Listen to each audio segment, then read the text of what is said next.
Today's presenter, Russell Jackman, is a graduate of the McGeorge School of Law, University of Pacific, and was admitted to the State Bar of California in June of 1994.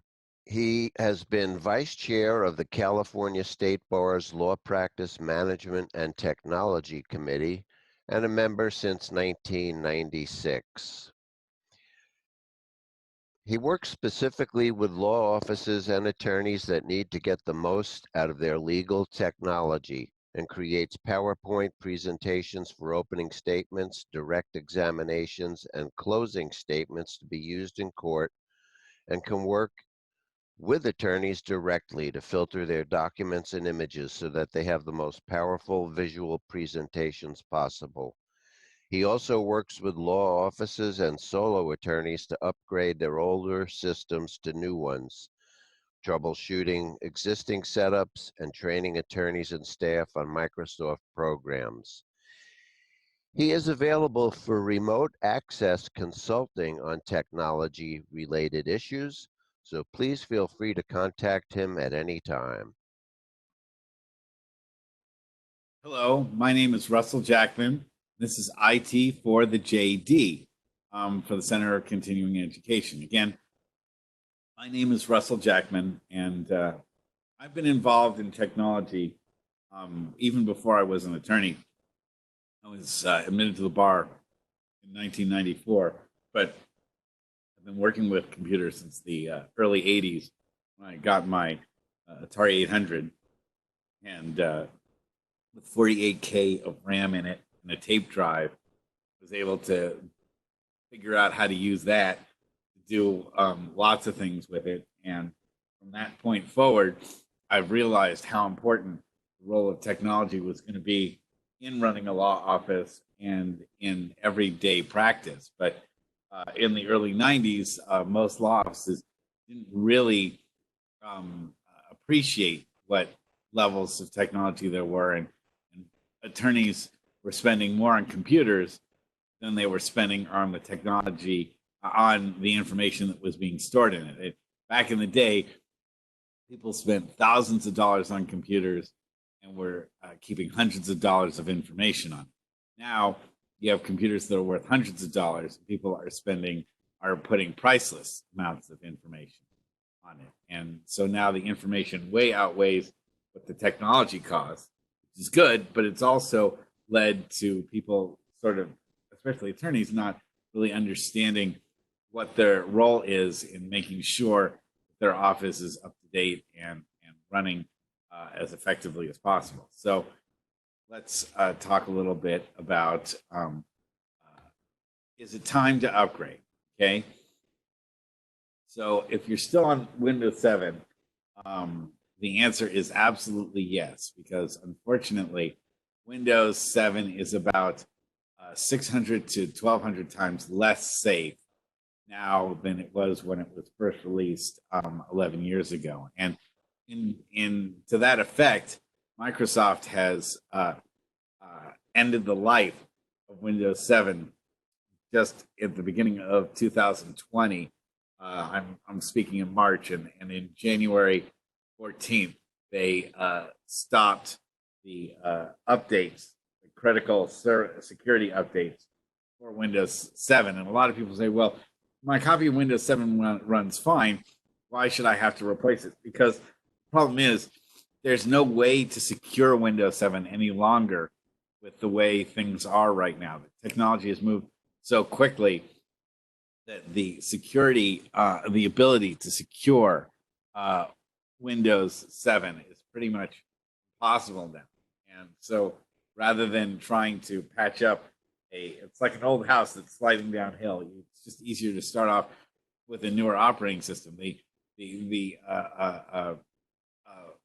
have tried very hard to make sure that people have moved to Windows 10, and all machines right now are moved to that you buy off the shelf are on Windows 10. You can't buy Windows 7 any longer as part of the package. Now, if you have Windows Vista or XP, then yes, the idea is that you just got to get rid of those computers. Don't even have them anywhere close to anything that you're using. You know, I would even give it to kids as a toy. Now, Windows 7. since it's 11 years old now, it's just too old. So when you're dealing with a Windows 7 system, you have problems with small amount of memory, not very big hard drive, and usually the hard drive that you have will be traditional spinning hard drive that does that instead of the newer SSD ones, and then the processor speeds are really slow.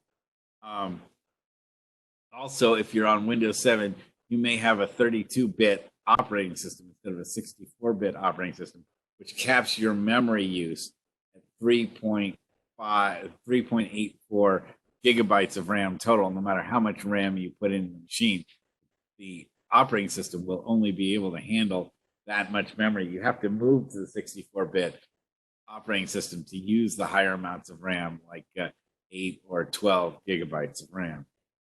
And higher end laptops and desktops still can be converted to Windows 10. I've been able to convert them over with varying degrees of success. Usually it's pretty good, but sometimes because a video card inside the machine is only set to work with Windows 7, it can't work with Windows 10. We've had to abandon those machines. And sometimes just something goes on with the conversion of Windows 7 to Windows 10, and the operating system just doesn't quite make it in the conversion. We've had to reformat the machine and put Windows 10 back on fresh, like from a fresh copy, as opposed to actually converting over what was there. And in doing so, that means we had to reformat the machine and take all the information off of it and lose all the programs, which was unfortunate. It did was kind of inconvenient.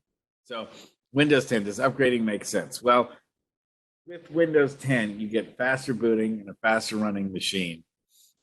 And it means that you can get higher end hardware. So the faster processors, the more memory, faster video cards, those can all be added through Windows 10 and accessed through Windows 10. If you have a Windows 7 or 8 machine, you won't be able to do that.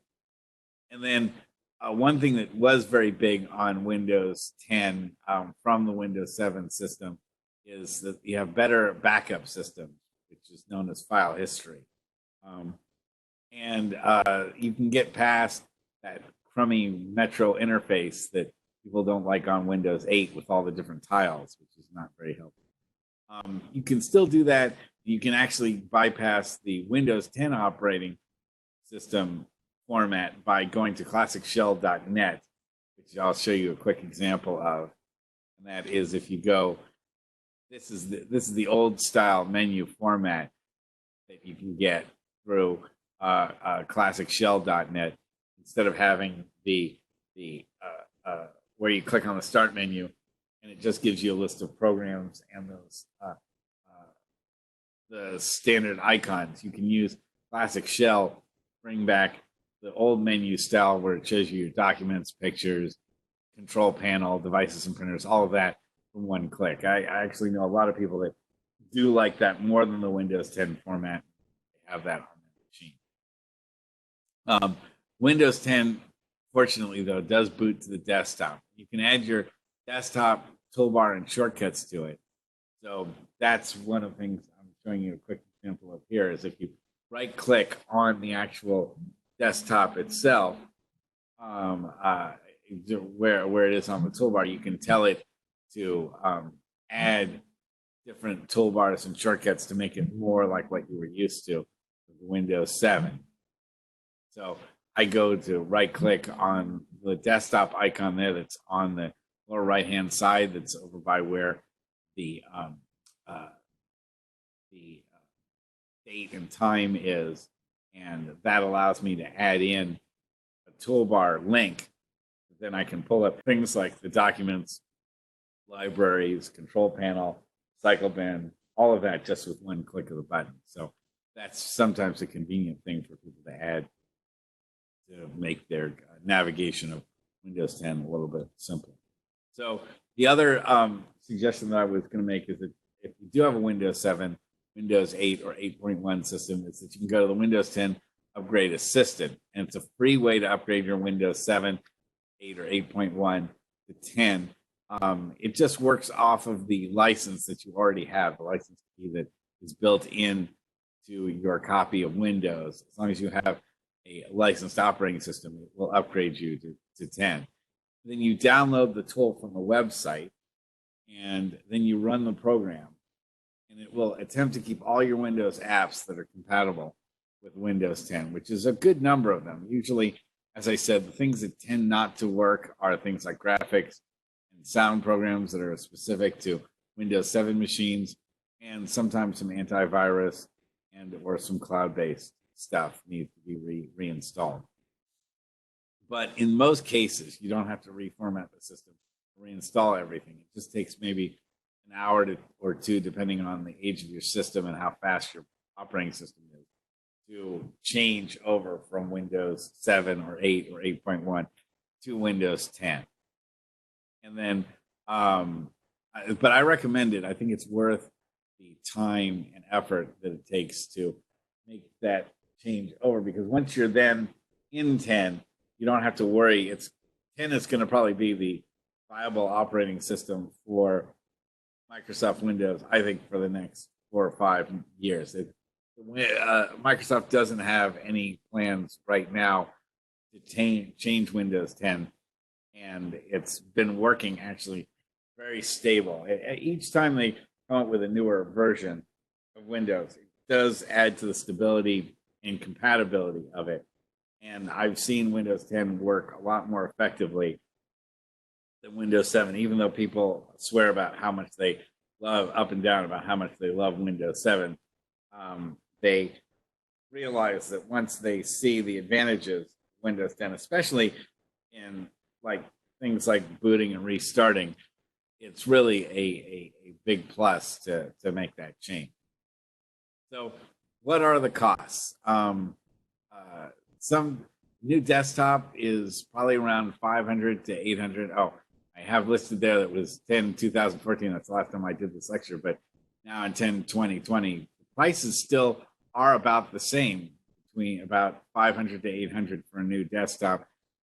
You can spend a little bit more, maybe around 1,000 to 1,200, but in a lot of cases, I don't recommend that, because in about 4 years, or in this case, 6 years, when I last did this lecture, you have enough things go on with even a brand new desktop that even the top of the line desktop is probably not going to be good 6 years later. You're going to have to replace it, move on to something else. So you don't want to overspend and put down several $1,000s unless it's got capabilities that you absolutely need for running your office.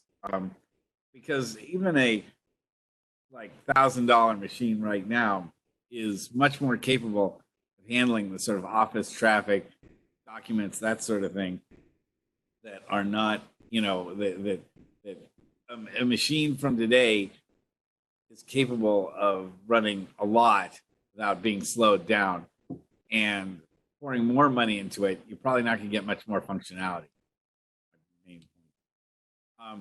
For a machine between 500 to 800, you should be looking at something that's got 8 to 12 gigabytes of RAM.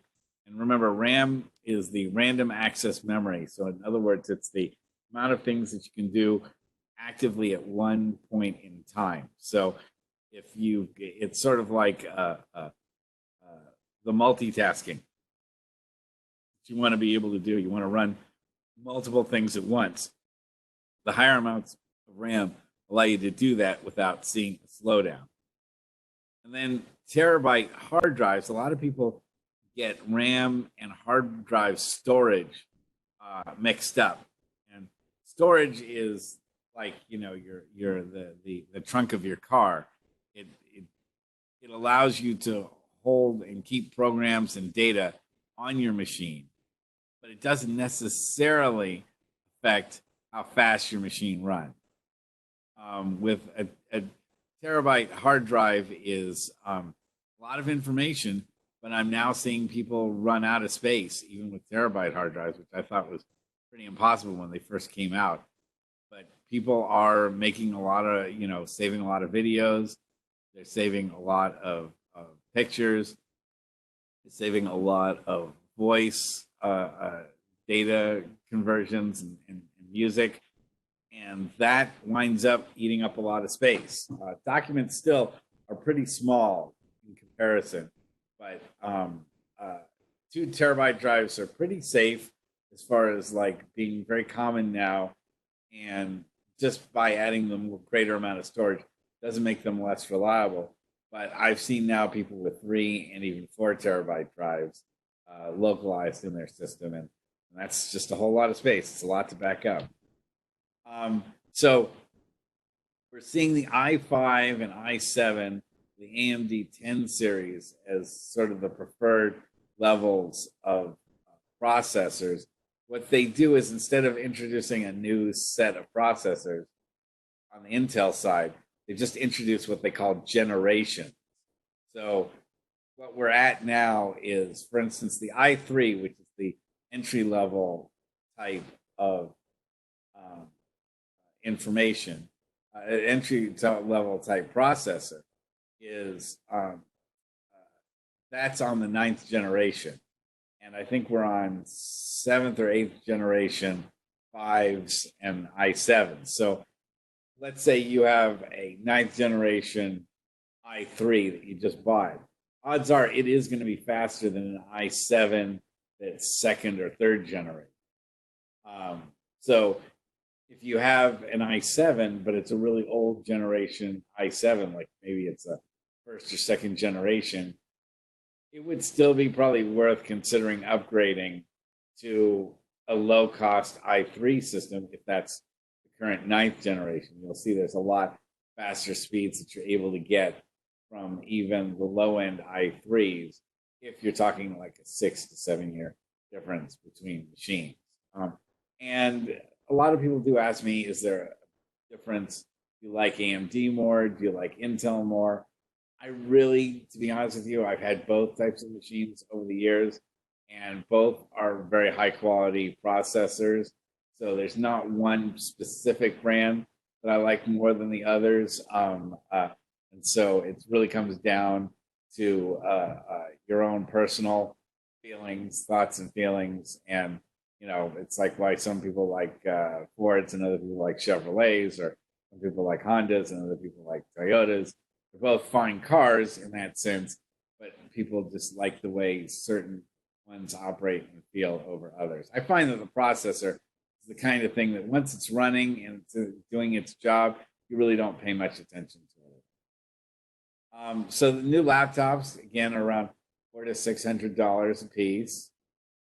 And those usually have a little bit less RAM in them, unless you're willing to pay more, like in the $800 to $1,000 range. So you're usually looking at 6 to 8 gigabytes of RAM, and maybe a 750 gig to 1 terabyte hard drive. And then again, with those Intel i3, i5, or AMD 9 series. And with laptops, we're seeing a much greater preference now towards not even having the traditional style hard drives in them any longer, but the what's known as the SSDs, or solid state drive, which are basically like thumb drives that you use, the memory cards that you would put in your camera or your phone. They can fit, 256 gigs on those now, and they're the size of a thumbnail.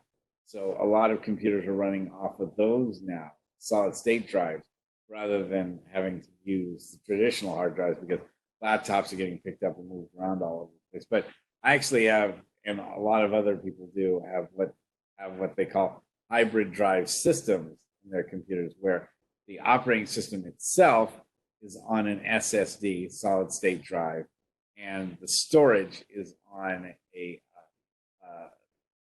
traditional spinning head hard drive. So, for instance, I have a 256 gigabyte SSD in my system. Then I have a 2 terabyte standard hard drive. So all my data goes on the standard hard drive, and my operating system is all on the SSD. And you'd say, well, what's the advantage of that? Well, when things tend to happen on a computer, they tend to knock out the C drive, and that's because the operating system being on it has all sorts of things that are being changed, all sorts of things that are being updated. you were getting a virus, it would be on the C drive. It doesn't affect the D drive so much. So my D drive only goes into play when I'm pulling up documents, I'm loading up programs that are specifically on the D drive.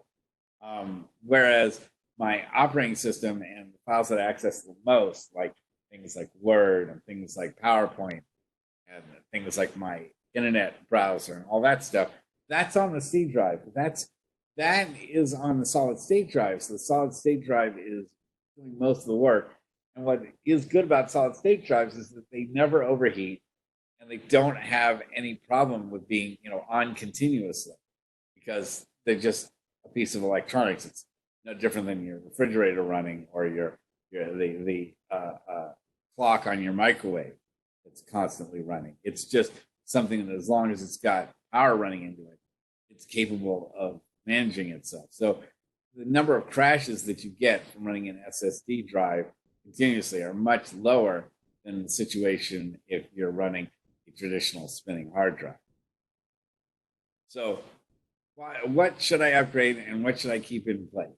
And I've always said to consider a 4-year rule for most office technology. So pick an Olympics, pick a presidential election, something along those lines. And once those things happen, the next time an Olympics comes around, next time the president is running for office, you can say to yourself, I think it's time to reassess my technology and see if I should upgrade or not. And maybe you should consider making an upgrade at that point.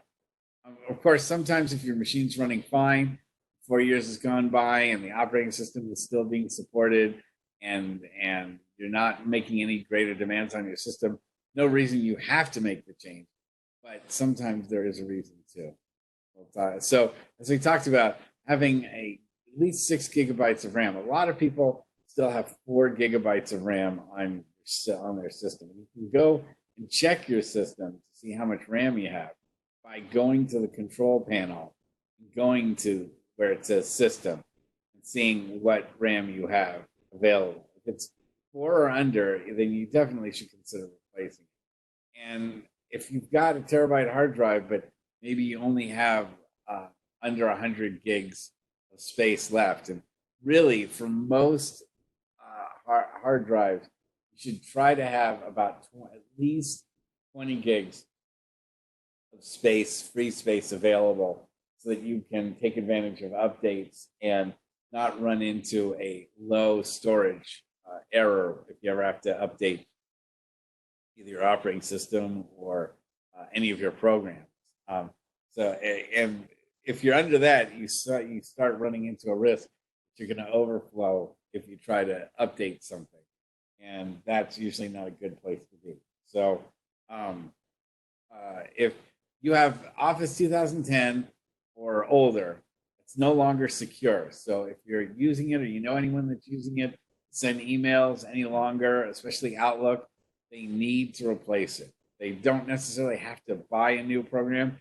They could use something such as the Microsoft Mail program that's built into Microsoft's Windows 10, or you can get something like Thunderbird's mail program for free and manage your mail that way. But they just do not have the protection set for Office 2010 any longer. They can't encrypt email properly when it sends out and receives mail.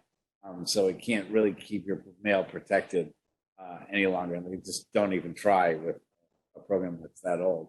And then if Office 2007 is not functional with Windows 10, so you really want to just migrate that out. If you are thinking about making that upgrade, you might as well upgrade to either Office 2019, which is the latest version, or in a lot of cases, I've seen my clients move to Office 365, which will update your copy of Office no matter what version you're using. It just goes and checks to see what the latest Office is. As long as you're paying for a yearly subscription, it will make sure that you've got the latest version of Office. Office 2013 or 16 or 19 is more powerful, but it does require training.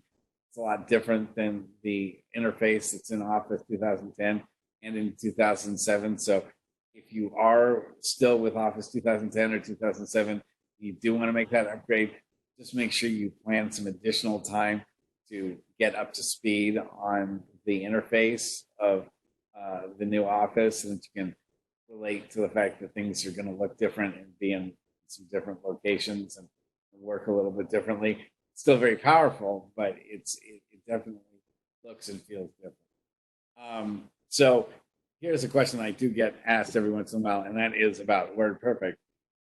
That is, they're wondering if now is the time. I'd say time was actually when I brought this up 6 years ago. People probably should have converted over to WordPerfect from WordPerfect to Word. I know Microsoft Word doesn't have all the features, especially for law offices, that WordPerfect has. It's not as great working with pleading paper, and it's very hard to convert over pleading documents that are legacy documents, still work on them. I know people that still keep a copy of WordPerfect on their machines so they can work with old legacy documents.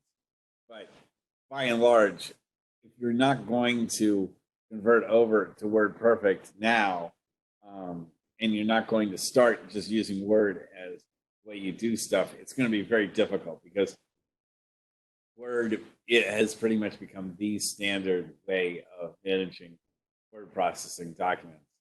Pages notwithstanding on the Mac, it really has taken over and is the universal standard for just about all other offices. So unless you're using something that's absolutely an internal document, don't plan on using it anywhere else.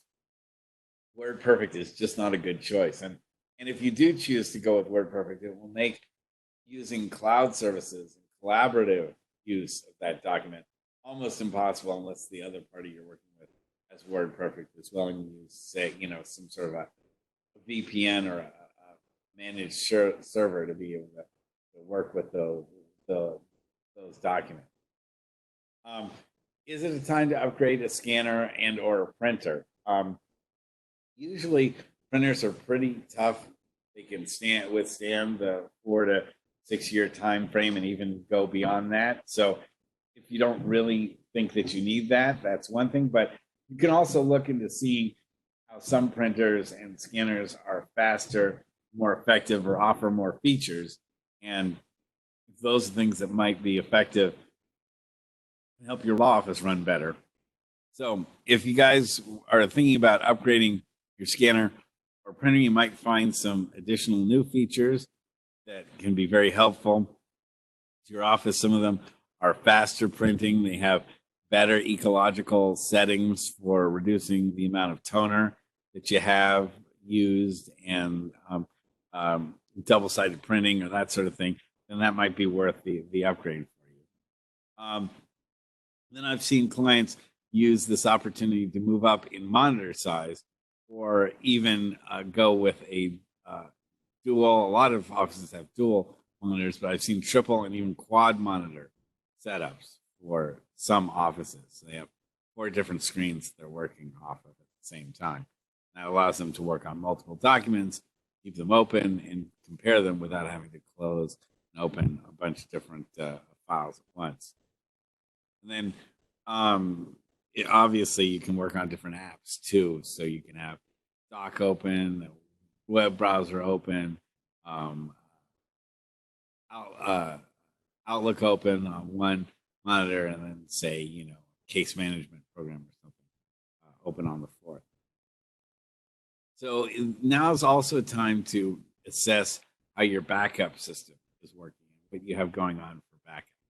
So the main thing about backing up, and this is a very important part of managing your office, and a major part of your ethical responsibility to your clients, is because when you manage your clients' information, and as I talk on other lectures about the California Privacy Act and also about the General Data Protection Regulations, the GDPR, a major part of what goes on with the ability to provide security for your client's data is a good backup strategy. And it's the sort of thing you need to spend some time thinking about, just thinking rather than just going, oh, well, I've got a hard drive and I hook it up to my machine. You need to think about how much data are you really backing up, okay? And then do you have backup copies of your applications? Or let's say you downloaded them off the internet. Do you know where to get those copies should you need them? Where do you find the install programs when you need them? Because, okay, let's say your computer system completely goes down, your main machine that runs all your programs is dead, the hard drive's broken. Well, you have all your data backed up. That's fantastic. But you buy a new machine. But where is your copy of Word? Where is your copy of where's your copy of case management program? Where is your copy of your calendar? And where is the copy of your rules, your local rules, and so forth? In other words, you need to also have a strategy how you restore all your programs, bring them back up so that you're not down for 2 days or a week running around trying to figure out why you can't get certain things to work. If you have everything lined up in a row and things like how to get software for all your peripherals, like your printers and your scanners and your backup drives and all that other stuff, you have that available and you have a list, say, where you go to get this stuff and your account information so you can log in as a correct user and then download all your information, download these programs. The more you have that in a row, so you can just quickly go to, say, a page in a binder or a file that's on a safe, cloud system that you know where to get it, then the easier it is for you to do a restoration from a backup. So I've often talked to clients about the idea of cold storing their data. So data that is over 4 years old that is not statutorily required for you to be able to bring up unless there's some sort of major lawsuit, but you're not like an accountant or someone that has to keep 7 years worth of records. If it's over 4 years old, you could put them, I suggest a Blu-ray DVD, if you still have a Blu-ray DVD burner and or player, you can fit up to almost 9 gigs worth of information on a single DVD, Blu-ray DVD, which is actually quite a bit of information. You can also look at a portable hard drive, or you can look at thumb drives now because they certainly have a lot of space on thumb drives. But it's great if you can arrange a way to get them off-site. So if you want to cold store that data, move it off your hard drive, then the best thing to do is to find a way to get the information off of your location, out of your location and into a new location. Because in that instance, if there's ever a fire or earthquake, we had fires here in Northern California a couple of years ago, and there were a lot of places that were not able to go back to their neighborhood, even though their building wasn't damaged. They just couldn't go back to their neighborhood because the whole neighborhood was considered unsafe. And we're right now going through situations where the coronavirus is being, human virus is being talked about, and people are concerned about coming into the office. Well, if you had a way that was stored off-site, you wouldn't be necessarily in a loss for knowing where that information is and being able to retrieve it, as opposed to if your office is down or quarantined. So then if you have what I call mid-level archive data between 1 to 4 years old, then I also consider the solid state hard drive and or cloud storage is a really good way to make sure that you can find that information. And usually I think the best thing to do is to have both a solid state drive and cloud storage. And people say, well, why should I have both? I don't need cloud storage, so I've got it on the solid state hard drive. Well, as I said, your office burns down or you get evacuated and you can't get to your solid state drive. But cloud storage, there is a slight disadvantage to it. one of the problems was in California when we had the fires, the internet simply wasn't working for a couple of days. So anyone that had any important documents that they didn't have local access to, they were shut off from until they could get to a location with the internet. The other situation, too, important to understand, is that it takes as much time to download it off the internet as it takes to upload. So if it took 2 days to upload all your files to the internet, because maybe you have a slow connection, maybe you have a lot of documents, a lot of videos, that sort of thing. Well, if it takes that much time to upload that, it's going to take that much time to download it. It's nice to have at least the files that you really need right away that you can load up and use, for maybe pressing case matters and things that are going on with clients right now. If you can go with something that's locally stored and just bring it up right away, that'll work to your advantage and could be very helpful in the case of a disaster or the inability to access your main machine. So when I'm talking about backups, you also have to think about how often do you need to access your data, and the hot files are the ones that are currently in use. So you need to have those immediately accessible, and a lot of times you can get that through either a cloud storage platform that you have currently running, or by even getting up your own email. Finding it from an email that you'd sent to someone and then restoring it from that. So I've always thought that, again, as I was saying, if you store locally on a hard drive and then back up with external hard drive and cloud storage, that sort of redundant backup strategy is usually the best one to guarantee you'll never lose your information. And that's always the most important thing. As I've said to many of my clients, you can always buy another computer. You can always go buy yourself another hard drive. What we can't do is buy yourself your data. Your data is the one thing that if it's lost, can't be replaced. So make sure you have as close to a foolproof system to back up and to restore your data as possible. And do try every once in a while, maybe once a year, go through your backups and make sure that it is truly backing up what you expect it to, and that you're capable at least one time restore something from a backup. Because you may trust your IT guy or you may trust your IT company to do it, but there may be a situation where you can't get a hold of them in time and you need to restore a file right away, or you need to get something from your backup so that you can meet a deadline and those folks aren't responding. So educate yourself as to how your backup system works. And if you don't know how it works, contact your IT person and have them walk you through how you would restore one file or all your files from your backup in case you can't get a hold of that person. It's always going to be to your advantage to be able to manage your data that way.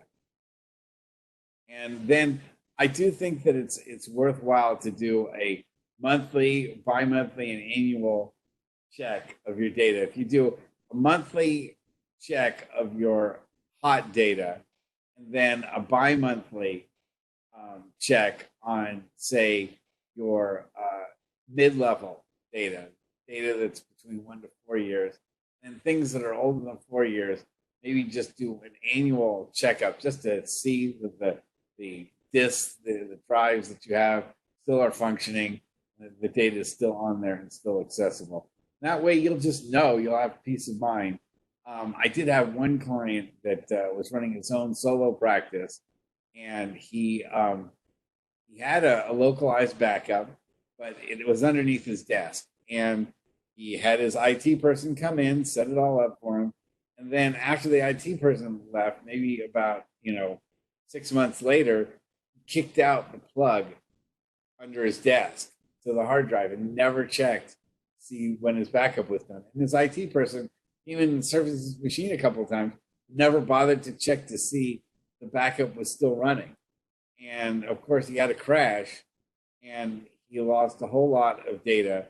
Fortunately, nothing so critical that subject him to malpractice. It was a big embarrassment for him and very difficult thing for him to have to redo a lot of the hard work that he had already put into a lot of these things based on the fact that, didn't know that his backup was not running and just assumed it was always running and didn't realize that he kicked out the plug to it accidentally many, many months ago. So don't have that happen to you.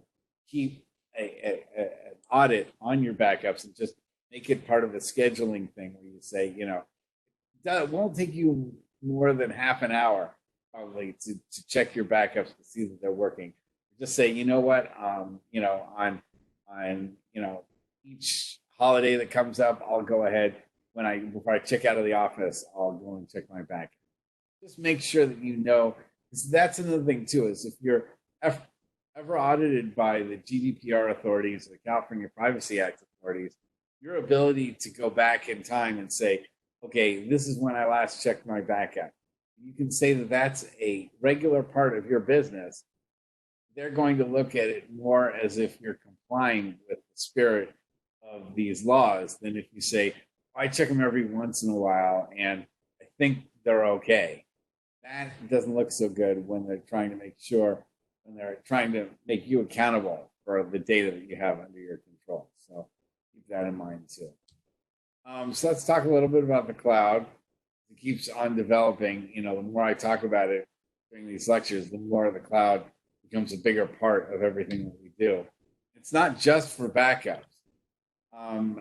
Cloud is used for application hosting. So, in other words, people set up machines, what they call VMware, on a machine so that you can log into it on the internet using a website. Then that brings up a screen, which then shows you like you're on the desktop of that particular machine itself. So you can load up programs and save things to the hard drive, the virtual hard drive.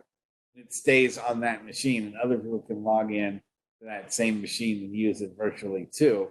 And that way, things that are very specific don't have web versions of them. For instance, QuickBooks, people have specifically programmed QuickBooks accounting software suites that are made just for their law office, and you can't get it to look the same way when they use QuickBooks Online.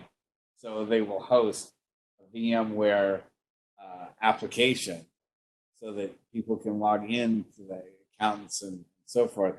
Bookkeepers can log into that VMware's version of QuickBooks, use that online instead of having to compromise, use a version of QuickBooks Online that doesn't work the way we want it to. And it's cheaper.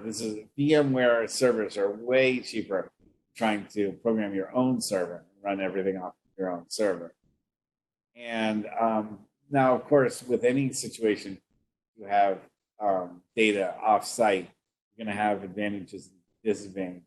Obviously, disadvantage being that you can't physically go and inspect the machines or make sure that the office is up and running, or that they're not even just picking up and moving, their stuff to Cameroons or anything like that. On the other hand, an advantage of it being off-site is that you don't use any office equipment, no office space.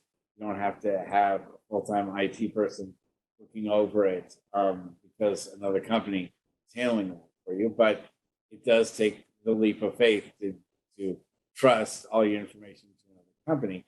My thought there is that, if you're using the sort of company and service that a lot of other lawyers are using at the same time, then you've got this sort of innocence by herd mentality thing going for you. They'll say it's okay, you did what everybody else is doing. As long as everybody else was doing something reasonable, you're considered doing something reasonable. Well, clouding, especially for the application hosting, really is kind of the trend of the future. It's in-office server is kind of on its way out as far as being mainstay for most businesses, because it's not just considering the raw office space it takes to run a server, which it does have a significant footprint, but also just the maintenance of it and being able to sort of out of sight, out of mind, just be able to say, okay, this company is going to handle the hard parts of it. All we have to do is sign a contract saying we understand they're responsible for it, and they handle everything from there. That's usually a pretty good way of being able to take care of it without having to manage everything yourself. But it's still important that even if you do trust an offsite server, you need to find a way to save the most critical data locally. In other words, you need to, if for some reason they get cut off, their service has a problem, or they decide you have an argument over bill or something like that, they can't just lock you out of your data completely. You can still have a local version of your data that you can use in case they are non-compliant or down or you have a big argument. That's always just in case. You can never really be too redundant on taking care of your data. So make sure in your mind, before you give anything away, that you always have a copy of it yourself, just in case. And then I can't emphasize how important it is to pay your fees on time. Because I just literally got home here from working with a client this morning who lost 5 email addresses, was wondering where the emails went for those 5 email addresses. Well, turns out his credit card was canceled in October, and he had his email sending a warning about the emails being disconnected to one of his same emails that was on that same server. He didn't check it. So, in other words, it's kind of a circular reasoning. They were saying that his email was going to be canceled, the email that was going to be canceled. He never got that, and so they canceled his email. And we were able to bring back up his email itself, but it's all blank now. And he said, what happened to all the information that was on it? And that's the problem, is that once you stop paying for it, they'll pull the plug on whatever email or data source that you have compiled, and they'll just walk away with it and say that's the end. You're out of luck, out of time, because you didn't pay your fees. And once something like that gets pulled, and that's another thing about the cloud, is that there's nothing else behind it. Once the cloud disappears, truly there's nothing left. And that's a situation you just don't want to be in. Make sure you have a system that it's paying on time, and if you change your credit card, this is what happened to my client. If you change the credit card, you have to get a hold of these places and tell them that your new number is this, fill in the blank. Or you are sure that they have access to an email that they can send you. It's not one of the ones that they're hosting. So in other words, you have, a yahoo.com address or MSN address or AOL or something like that. Then you'll be notified, and there's nothing they can do to shut that down. If you go and you say, are running, mylawoffice.com, and you have it send warning messages to Russ at mylawoffice.com address, and if something happens and they shut down mylawoffice.com, I'm not going to get that information. So have it send notices to an outside server like Gmail or something like that doesn't get disconnected.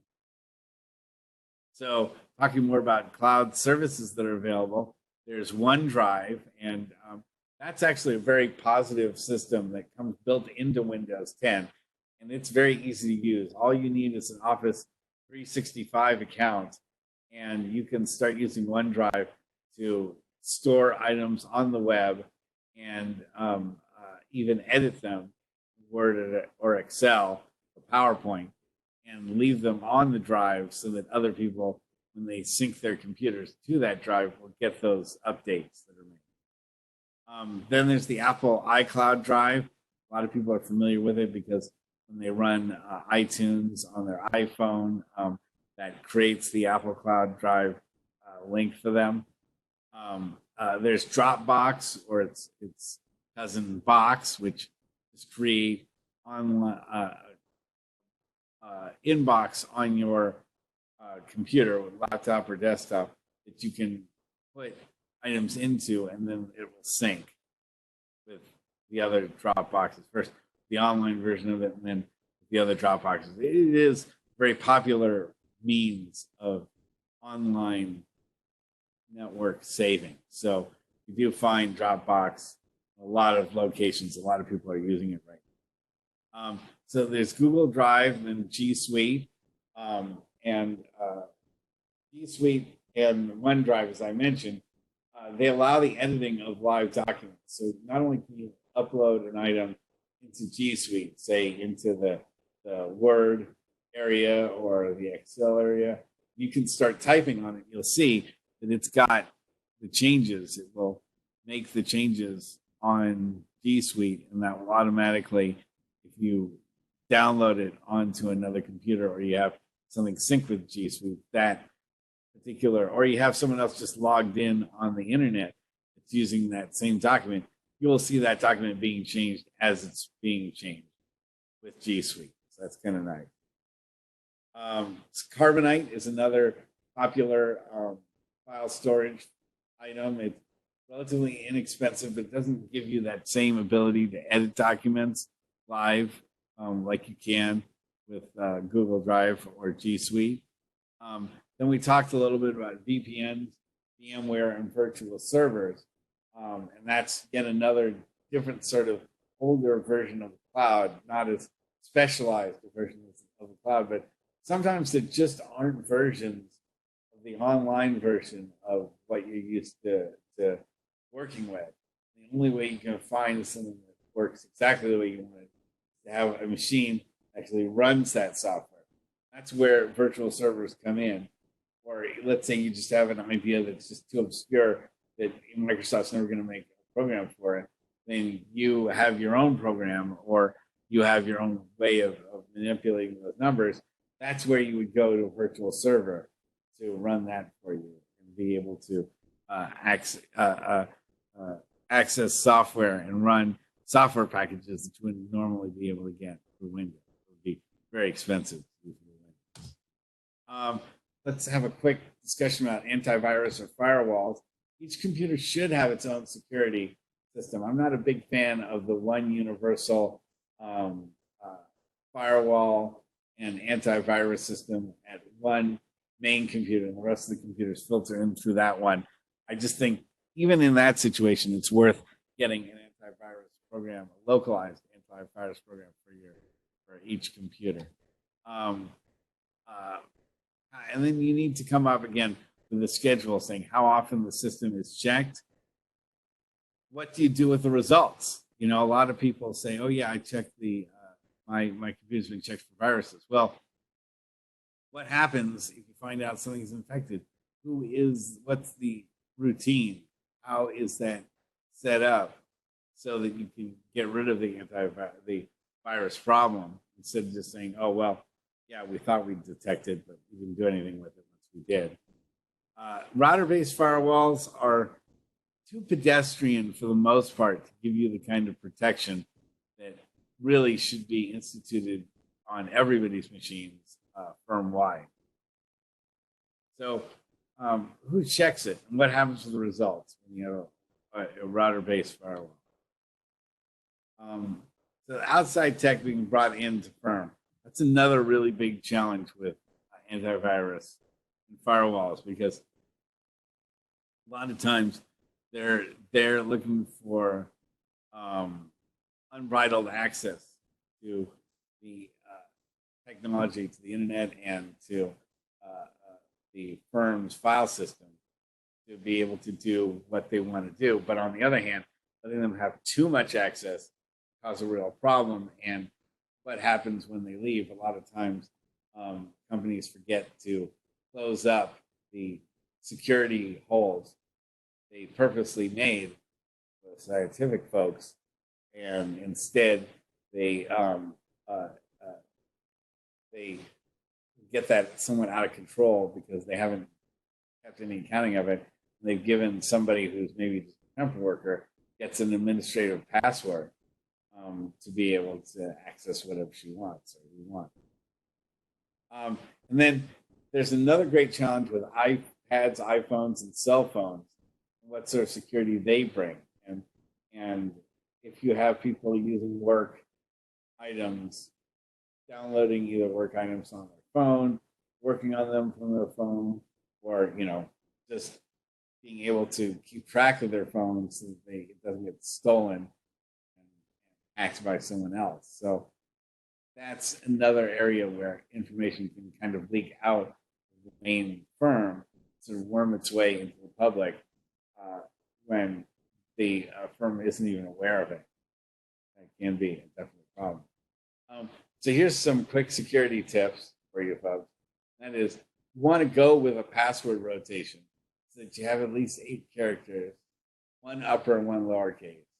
That way, that's going to pretty much satisfy just about any search engine you look at. Pretty frightening to think about, like what my kids myself think about like passwords these days when they have a lot to come up with. They're coming up with some relatively strange ones that hopefully they can try to remember. When downloading and installing, you got to be careful that additional programs and toolbars don't get installed. Seen that happen, especially with a program called Search Encrypt, which can be a real hassle and cause a lot of false searches and breaches in security. One program can get downloaded, and even though it's not a virus, it can create security holes that then other programs can exploit and cause a lot of problems with. PC optimizers, fake security systems, and phone calls from Microsoft are all bogus, and you can't trust a single one of them. So I hope nobody falls for any of that. And then emails that look like they're from UPS or FedEx, but they're really not. They're phishing scams, trying to get people to give their passwords or access codes to them, that information. USPS and FedEx tracks, not website, are not the USPS and the FedEx Express track their stuff from the website, not from a software download. So you always need to go to their websites, their main websites, to track your packages. You don't add in a separate software package to download to be able to view that sort of thing. Then here's some examples of what we call fake antivirus programs, ransomware. This System Doctor and this trial version of Windows Antivirus Suite. They all look very official. They all use the Windows Shield and they say this is Activate, all part of Microsoft and the Microsoft partners and all that stuff. Total hooey. It's easy for them to copy these logos and these pictures, make you think they're actually legit, but in reality, the more that they are asking for money, they tell you have the only way you can do something to fix it is by paying them. The more suspicious you should be about it. Real quick talk about case management systems. Many attorneys are using Outlook to manage client information. Some attorneys are using a more direct approach with a case management system such as Abacus, Amicus, or Needles. One centralized theme is to organize information the way the attorneys organize. That's in cases, clients, then matters, then events. With the right case management system, you can pinpoint all these things at any one spot and then trace back the other items based on what you are able to come up with. So in other words, you have a case number, you should be able to find a client, a matter, and the event responding to those. You have an event, you should be able to find out what matter it's related to, and then relate back to what client it involves. And if you've got matters, you should be able to find either what event that matter is regarding or what client it's supposed to be with. So, and if you have multiple numbers of attorneys, what attorney it's supposed to be handling. And so, again, it just allows you to say at any point in time exactly what information, given a piece of information, how you can pinpoint it, and how you find those. And then you can link documents and images together so they can all be organized. That's kind of a helpful thing, and it organizes everything all in one spot instead of you having to look under multiple different file managers to get what you need. So just about trends and fads, we've talked about tablets and phones. They call them phablets. In other words, it's too big to be a phone, but too small to be a tablet. It still has the power of a full-size computer. Then we're seeing things like Apple Pay and other things where people are paying by digital wallets by their phone. Wearable technology, Google Glass was kind of a failure, but that doesn't stop it from continually coming back. And I think at some point in time we will have something like Google Glass, which will be, a visual-based data system, where in a glass format. We talked about bringing your own tech to the law office, which is becoming more and more prevalent and creates those separate challenges.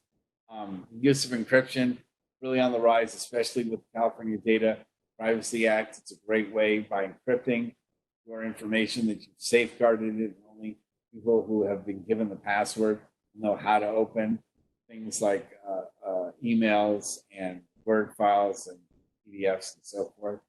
And then finally, remote and cloud-based collaboration is really on the rise with the coronavirus. People are using Zoom and GoToMeeting and other cyber meeting platforms, Skype and so forth, meet because they're so afraid of catching a human virus that we're seeing the remote and cloud-based collaboration really skyrocket. In fact, Google said this week that they are letting a lot of their workers, if they can, do all their work from home instead of having to do it at the office. So that's a big change. Having to check in and do your 9 to 5 over at the old office every day. So if there are any more questions, I'd be happy to answer them. My contact info is here. I really want to thank the Center for Continuing Education to let me provide this information for everyone on a series of MCLE events. And I'm looking forward to having you folks attend some of my other talks. Thank you very much. Have a good day. Bye.